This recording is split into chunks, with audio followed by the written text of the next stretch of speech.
Début 2025, j'avais fait 2 paris sur les animés qui allaient exploser cette année. D'abord, on avait Gachakuta, une pure masterclass. Puis j'ai aussi parié sur Togenanki. L'animé est sorti début juillet, mais il n'y a pas de VF. Vous pouvez aller chercher partout, que ce soit sur Crunchyroll, Netflix ou même ADN, ça ne changera rien. Franchement, c'est hyper dommage, parce que ça aurait pu ramener un max de monde dans la hype. Le pire, c'est que je suis sûr que ça s'est passé comme ça dans les bureaux. Eh mec, tu penses pas qu'il faudrait commencer à travailler sur Togenanki là? Oh, mais t'es sérieux frérot? Tu penses vraiment qu'on va commencer à travailler sérieusement alors qu'on est payé à rien foutre? Ah ouais, j'avoue, t'as raison. Ah bah tu vois quand tu veux. Allez, viens jouer à FIFA et c'est moi qui prends Paris, casse pas les couilles. Enfin bref, vous avez compris, il y en a des choses à dire. Togenanki, c'est une œuvre que j'apprécie franchement. Elle a ses points positifs et ses points négatifs. Par exemple, on va commencer simplement avec le scénario. Sans mentir, c'est à peu près le même format que d'habitude et ça me fait un peu chier quand même. Le mec rentre dans sa nouvelle école, il se fout sur la gueule et après il part en mission. Dans la forme, je trouve ça trop prévisible. Ce qui est cool, c'est que ça va sûrement changer dans le futur, ou en tout cas je l'espère, et que malgré ça, il y a pas mal de trucs intéressants dans le manga. Rien que le concept des Oni qui peuvent utiliser leur sang et matérialiser des choses en rapport avec leur vie, je trouve ça sympa comme concept.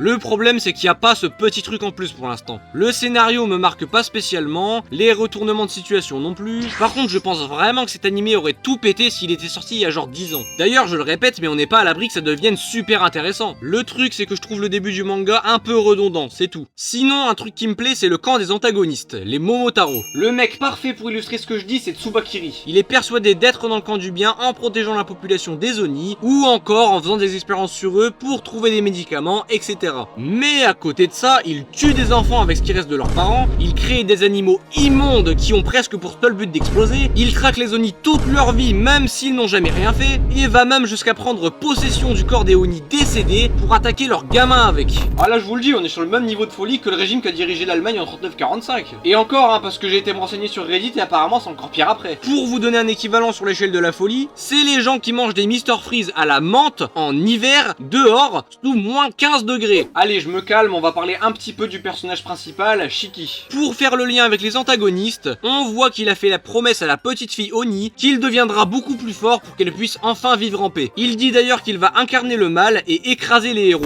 Rien d'étonnant à ça quand on voit la tronche des soi-disant héros et toutes les dingueries qu'ils font. Ça me fait même penser à certaines personnes dans la vraie vie. Mais je dirais pas lesquelles. Ah bah ouais les gars, vous êtes cons ou quoi? J'ai pas envie d'entendre une armée de chihuahuas dans mes commentaires. Pour revenir sur Shiki, j'avais un peu de mal avec au début, mais au fur et à mesure, on voit que c'est un personnage qui a ses spécificités quand même. Même s'il y a beaucoup de traits chez lui qui font quand même un peu personnage principal banal que tout le monde a déjà vu. Bon après, il y a quand même un point positif avec ça, c'est que malgré le fait qu'il a sûrement un sens spécial ou une connerie du genre pour le mettre en avant, bah c'est avant tout un ado totalement random et sans grosse particularité, mis à part le fait que ce soit un cancre, qui se retrouve paumé dans une histoire de guerre de clans avec des pouvoirs auxquels il ne comprend absolument rien. Ah bah oui, il faut se mettre à sa place le pauvre, la seule guerre des clans qu'il a connue c'est celle de Clash Royale. Pas mal la vanne hein. Info de dernière minute, on me dit à l'oreillette que le Gorosei de One Piece a été introduit dans l'animé de Togenanki. Ah ouais non, ils sont vraiment moches quand même hein. On dirait des copies de mon ancienne prof d'allemand quand j'étais en 4ème. Plus sérieusement, j'ai pas le souvenir d'avoir vu ça dans le début du manga, mais ça intrigue un peu sur l'origine des deux clans et leur histoire, alors pourquoi pas. On a un peu parlé de Shiki, alors parlons des personnages secondaires. D'abord on a le sensei, classique, simple, efficace. Je sais pas pourquoi mais je le kiffe bien. Ensuite le médecin frimeur,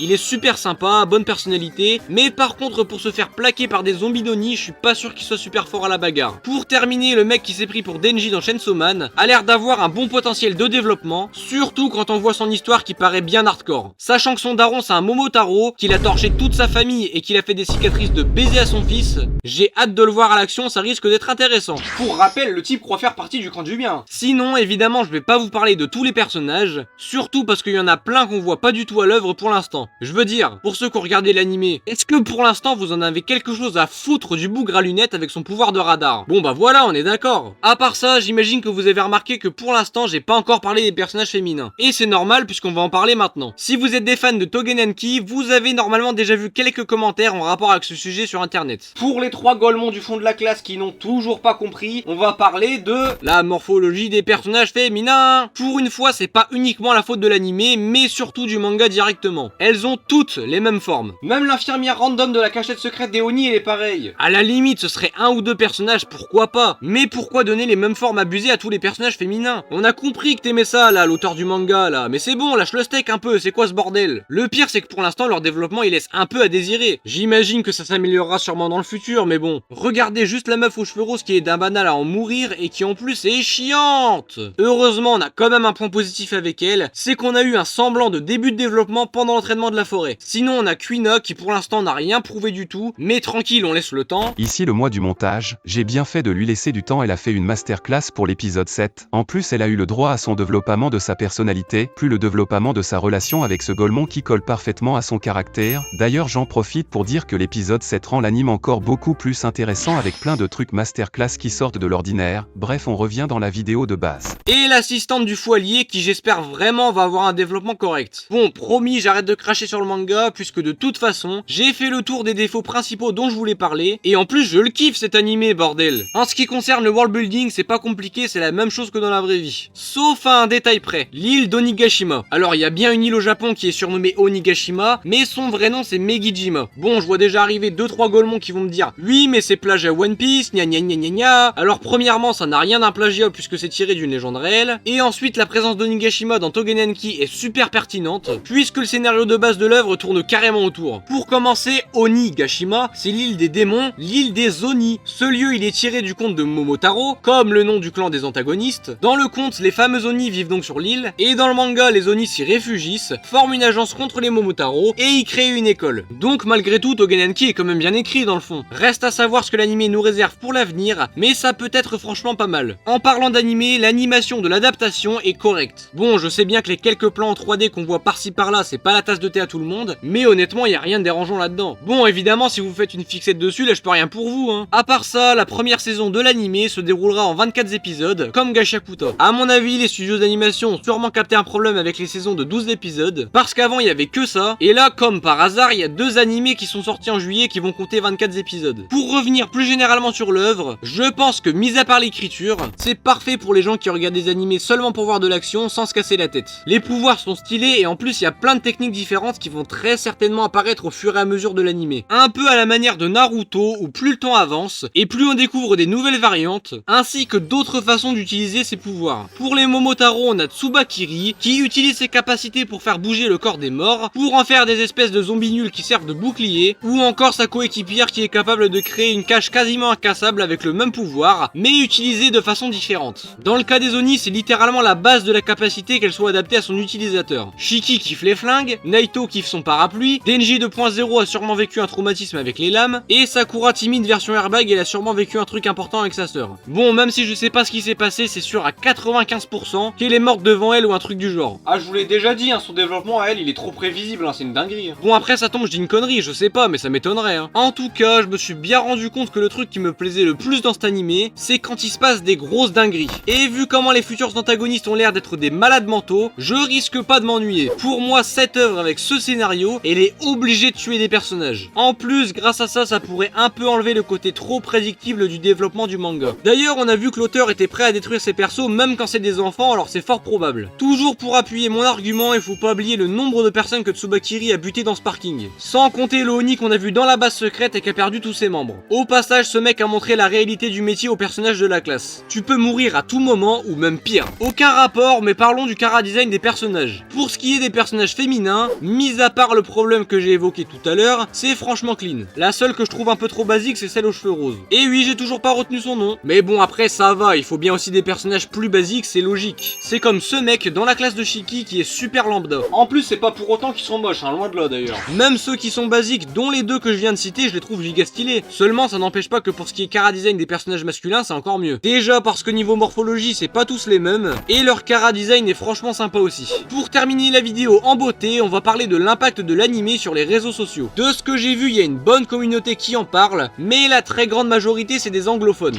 Malheureusement en France, la communauté Togenenki elle est bien plus silencieuse, même si elle est quand même présente. D'ailleurs manifestez-vous en commentaire si vous êtes fan de Togenenki, ça me ferait plaisir de voir la commu française autour de l'œuvre. Encore une fois, ce que je vais dire ça n'a littéralement aucun rapport, mais de temps en temps je fais des TikTok, alors n'hésitez pas à aller voir ça, c'est en description. Sur ce, likez, abonnez-vous, mangez des brocolis et bye les boss.